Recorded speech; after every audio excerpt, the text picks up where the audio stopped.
March 11th, 2011, 2:46 p.m. Tokyo time. Takeyuki Inagaki is on shift at the Fukushima Daiichi nuclear plant. In a few seconds, the ground beneath him will shake harder than it ever has in recorded Japanese history. A magnitude 9.0 earthquake, the strongest ever measured in Japan. But this is only the beginning.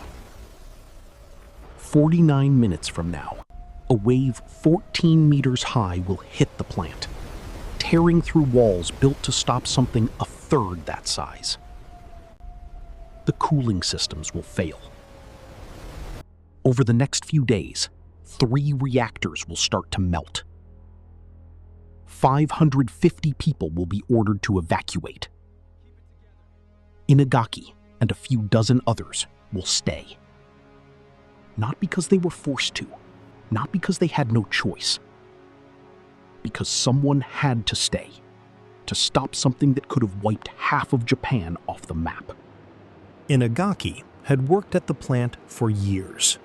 Not a hero by nature, just an engineer at TEPCO, trained to think in systems and procedures. Japanese nuclear plants were built for earthquakes. Japan was used to them. When the ground shook hard enough, the reactors shut down automatically. Everything had a plan. Except for one thing. Nobody had planned for a wave that size. The earthquake did exactly what it was supposed to do. The reactors shut down. The safety systems kicked in. For a few minutes, it looked like the plant had survived. Then, the wave came. 14 meters. The height of a 5-story building. It went straight over the seawall. A wall built to stop a tsunami a third that size. A wall that had stood for years and suddenly meant nothing in front of the ocean. It flooded everything, including the emergency generators that were supposed to keep the reactors cool after shutdown. That was the moment the disaster stopped being theoretical. Without power, the pumps couldn't move water through the reactors, and nuclear fuel, even shut down, keeps producing enormous heat for a long time afterward. Inagaki described it later in plain terms. They were fighting an invisible enemy, out-of-control reactors. It felt like a war, he said. Except this enemy couldn't be seen, touched, or fought back against directly. The enemy was physics, and nobody was in control of it anymore. On March 14th, TEPCO's leadership considered pulling every worker off the site completely. Think about what that would have meant. Reactors spiraling out of control with not a single person left to respond.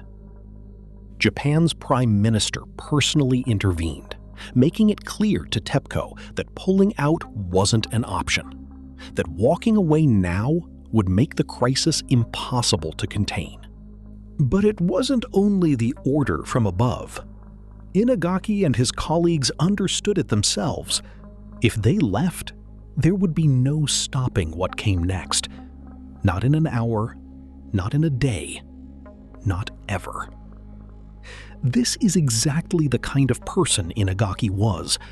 Someone who valued order over risk, who believed that a system, worked carefully enough, could still be brought back under control. That instinct is probably what kept him there, when leaving would have been so much easier to justify.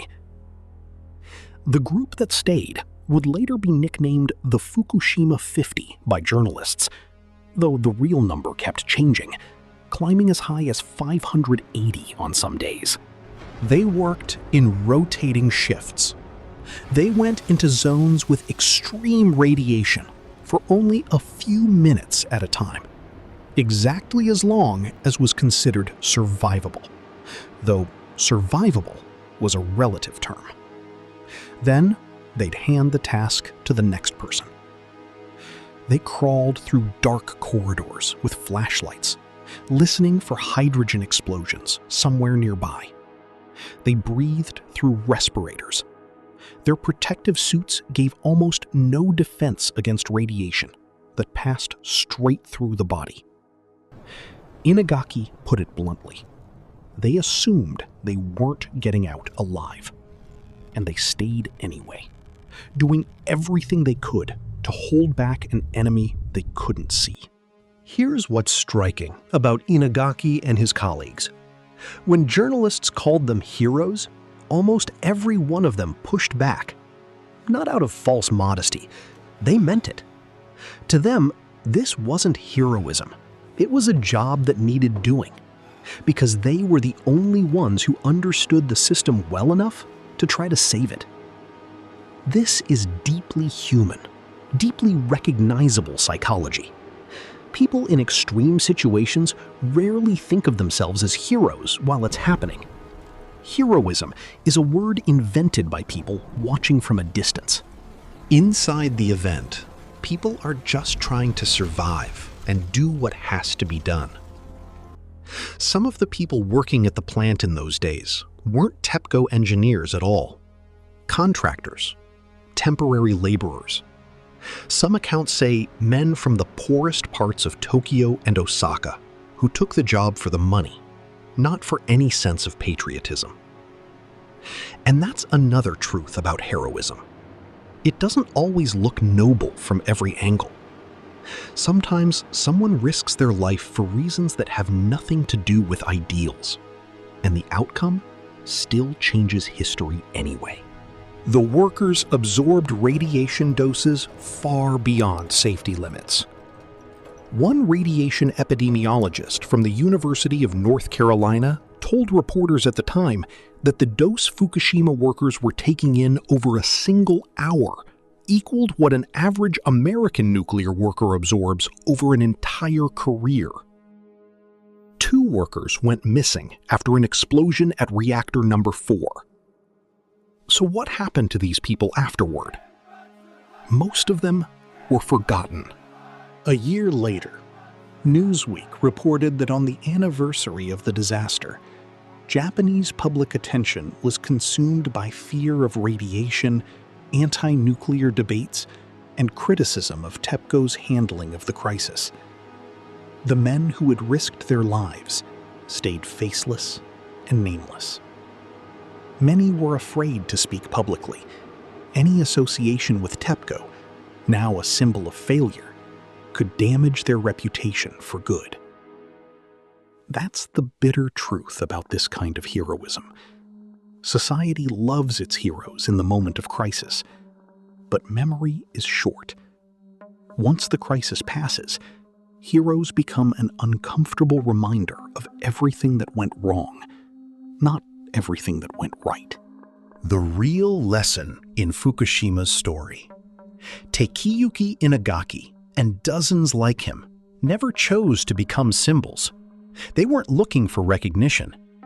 They found themselves inside a system that failed for reasons completely outside their control, and did the only thing left in their power: stayed to stop something far worse from happening.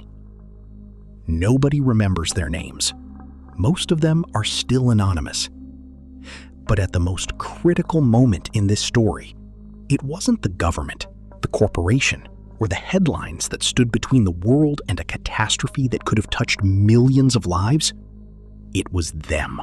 Sometimes real heroism doesn't look like it does in the movies. There's no speech, no music swelling in the background. It's just an exhausted man in a protective suit walking into a dark corridor, knowing he might not walk back out, simply because there was no one else left to do it. If you had to choose between safety and duty, knowing you'd probably be forgotten either way, would you have stayed? Sometimes the most important decisions in history are made by people whose names we'll never know.